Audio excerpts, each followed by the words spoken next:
જામરાવલની મારુતિનગર પ્રાથમિક શાળામાં આપત્તિ વ્યવસ્થાપન અંતર્ગત શાળા સલામતી કાર્યક્રમ યોજાયો હતો। આ કાર્યક્રમ દ્વારા વિદ્યાર્થીઓને વિવિધ કુદરતી અને માનવ સર્જિત આપત્તિઓ સામે કેવી રીતે રક્ષણ મેળવવું તે અંગે વિગતવાર માર્ગદર્શન અપાયું હતું।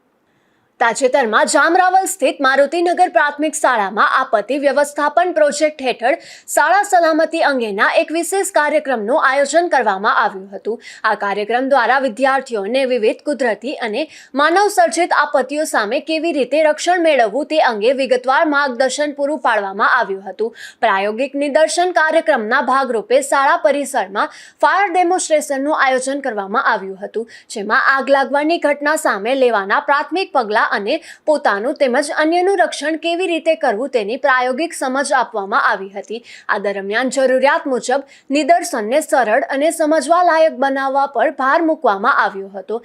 આ કાર્યક્રમમાં શાળાના આચાર્ય, HMC અધ્યક્ષ અને શિક્ષકો દ્વારા વિદ્યાર્થીઓને વિવિધ વિષયો પર માહિતગાર કરવામાં આવ્યા હતા, જેમાં જિજ્ઞેશભાઈ મોઢાએ આગ અને પૂર જેવી આપત્તિઓ સમયે રાખવામાં આવતી સાવચેતી વિશે માર્ગદર્શન આપ્યું હતું અને શ્રદ્ધાબેને ભૂકંપ તેમજ કોમી હુલ્લડ જેવી સંવેદનશીલ પરિસ્થિતિઓમાં સુરક્ષિત રહેવાની સમજ પૂરી પાડી હતી। તેમજ આચાર્ય રાજેશભાઈ ગામીએ આપત્તિ સમયે શું કરવું અને શું ન કરવું તે અંગેની અત્યંત મહત્વપૂર્ણ સૂચનાઓ વિદ્યાર્થીને આપી હતી તથા ડોક્ટર મનોજભાઈ જાદવે આપત્તિના સમયે જરૂરી સાધન સામગ્રી, સરકાર તરફથી મળતી સહાય અને ઇમરજન્સી સમયે સંપર્ક કરવા માટેના મહત્વના નંબરો વિશે જાણકારી આપી હતી।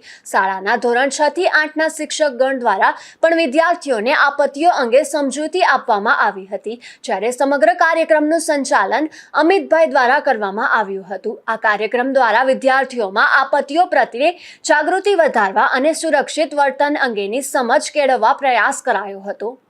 નિપુલ પોપટ સાથે અશોક થાનકી, ગુજરાત ન્યૂઝ, પોરબંદર।